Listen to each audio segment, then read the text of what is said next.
back here now on the GSMC Chip Shot Football Podcast for the last segment of this show. Are the Vikings better or worse after the first day of free agency? And topic is very interesting to me because all the value and all the attention that goes onto one position could change this whole conversation and how you feel about it, just if that move happened or if it didn't happen. Obviously, I'm talking about the Kirk Cousins deal, the quarterback position. If the Vikings didn't lose Kirk Cousins or they were still negotiating with him, you could very well say that they got a lot better and you're very excited for this team going forward. All they have to do is sign Kirk Cousins and this team could be very competitive, not just in their division, but in the NFC North. But because you lose one position, which I think is just crazy, I would really sways how good your team is in the NFL. You lose one position, if that's the quarterback position, it just changes the whole perspective on all of this.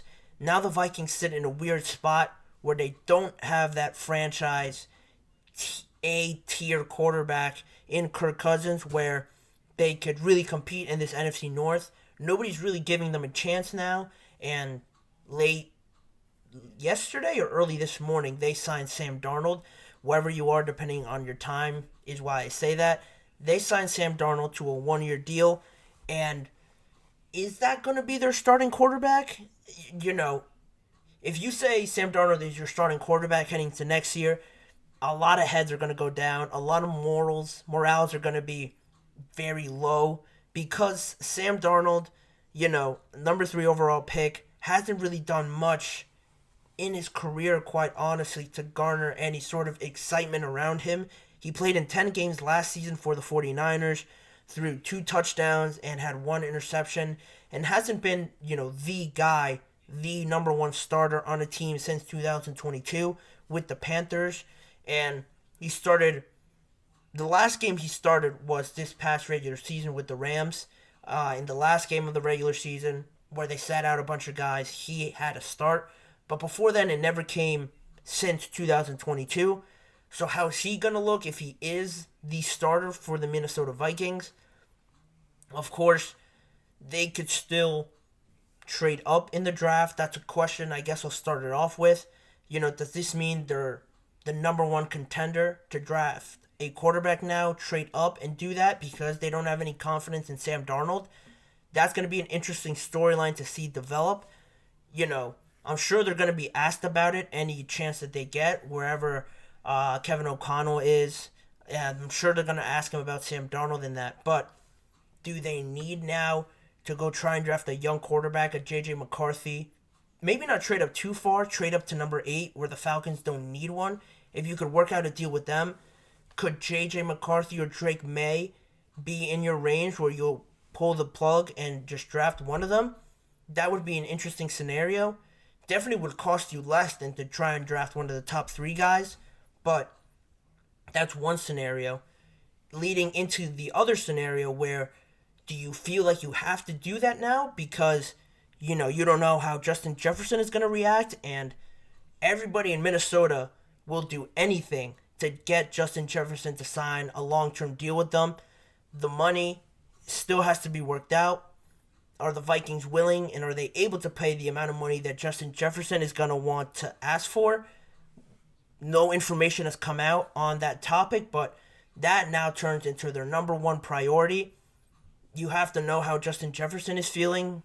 That I'm sure that's going to come out over the offseason, how he feels about losing Kirk Cousins. Does he believe in this project that they're building with Minnesota and committing to that project for the major part of his career where he is now really entering into his prime, which is scary to think about because of how good he has been already. He's really, these next 4 to 5 years are really going to be his physical prime that he's going into. Does he think the Vikings have done everything or are doing everything to maximize his potential and get him the most success, the best out of his career? That's a question for him, but that also has to be a question that the Vikings are asking or wondering if Justin Jefferson is all in with them on this quarterback long-term plan. And, how quickly they get that done is going to be a big topic as well. I'm sure they're going to be pushing to get it done really quick. But if this thing drags into next season and into next offseason, you still haven't gone anywhere, you might as well write it off that Justin Jefferson is not going to stay, because all he has to do is see how good they perform in the first couple weeks. If it looks very ugly, it's going to be harder and harder to keep him around just because of the product you're putting on the field. And that's another issue where you could potentially lose him. They want to get a deal done ideally before the season starts. You lock him in for the whole season, and then if you do bad, you can't really get rid of him if he wants to leave, because he did sign that contract. So how quickly they get this done, how quickly it materializes, is going to be a big point in determining if Justin Jefferson is likely to stay or not. And all of that is sort of tied into this idea that I've been pretty negative about it, very questionable about Sam Darnold. Is he going to be good or not? But if Kirk Cousins was still on this team, they signed some really decent players already. Like I mentioned before, they signed Jonathan Grenard to replace Delaney Hunter. He's coming off a great season with Houston. They signed Andrew Van Ginkel, who was a good, solid player for the Miami Dolphins. He was their middle linebacker, along with Jerome Baker. He was also a big part in their defense being formidable. So he's going to replace Jordan Hicks because they lost them, obviously, to the Browns. They also signed Blake Cashman, another linebacker that was very solid for the Houston Texans, performed very well with them, still in a good age range, and he's coming in now to make that linebacker room defense a lot better, because you lost one linebacker, but now you bring in two very solid ones. I mentioned they signed Sam Darnold, and offensively they signed Aaron Jones. So just imagine all those guys with Kirk Cousins and how differently everyone would be thinking about the Vikings if they still had a Kirk Cousins, or if they signed any of the other guys, maybe Russ. I think people would still be excited if they signed Russell Wilson instead of Sam Darnold or Baker Mayfield. Your whole perspective takes a 180 just because you lose one position, being the quarterback position. And I know that's how it all works. Is it fair? Probably not. Maybe not. You could argue that. But at the same time, I think it's just very intriguing and a very good conversation to have because of this what-if scenario. I'm not taking any blame away from the Vikings. You lay in the bed that you made. You decided to not give Kirk Cousins the money that he wanted. I know it was a lot. Quite honestly, I might not have given him that money, because $100 million guaranteed, 4 years, $180 million is a lot.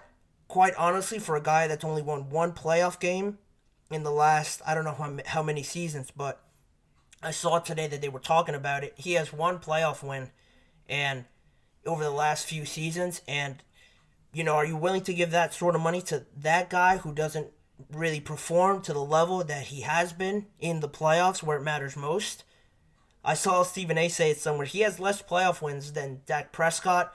And you think of all the heat Dak Prescott gets, no one talks about Kirk Cousins and the kind of playoff performances that he has with the kind of players that he's had on his team. Stephon Diggs, now Justin Jefferson on his team at some point or another.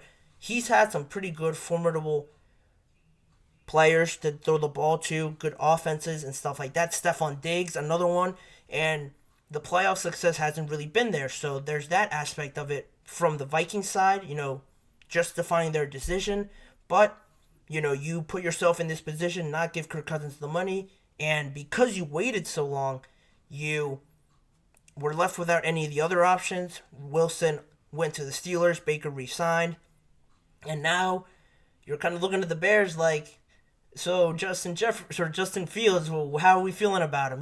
Now it re-energizes the Bears that kind of have a little bit more leverage over the Vikings, at least, because they are in desperate need of a quarterback, because I'm not even too sure they're very honed in on Sam Darnold. If they are, all the best of luck to them, but I can't sit here and believe that they have all the trust in Sam Darnold, so they're going to have to look elsewhere for a quarterback. Yeah, they could try and trade up one for a quarterback, but do they have the value, and do they think it's worth it? Maybe you can get better value by trading for Justin Fields, but now that the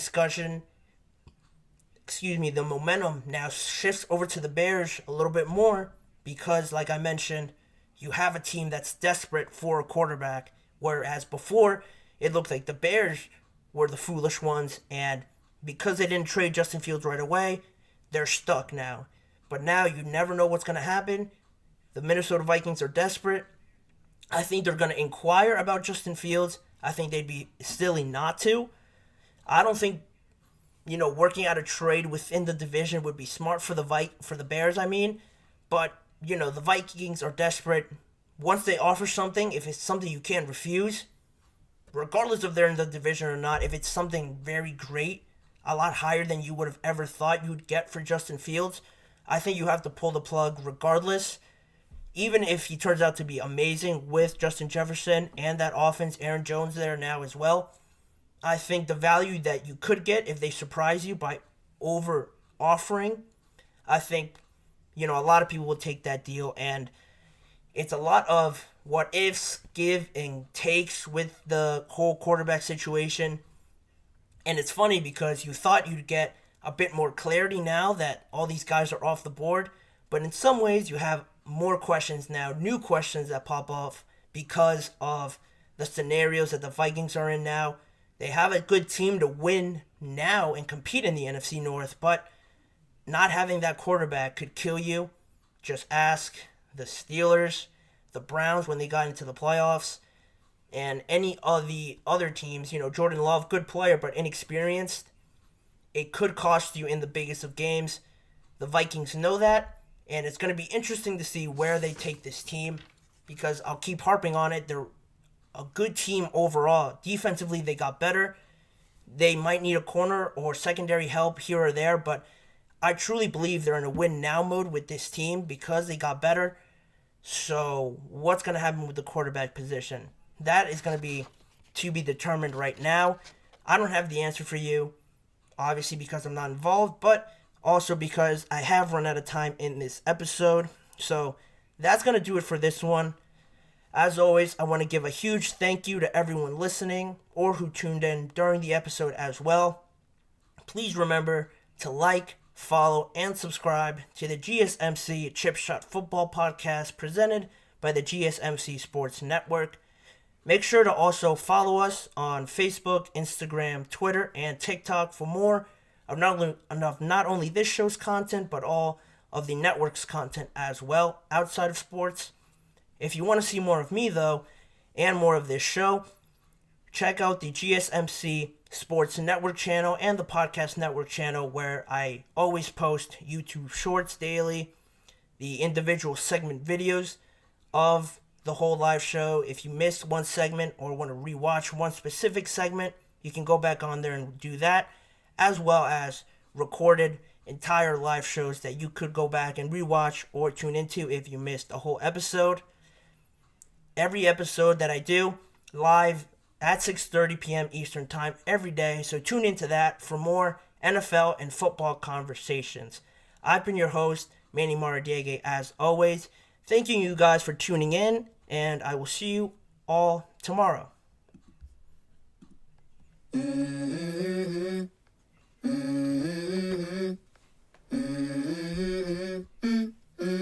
Let's go. I wake up to a little bit of drool on my pillow, feel like it's gonna be a bad day. Yeah, I'm tired of shit, and the coffee ain't hit yet, damn, ain't that great. I don't wanna go to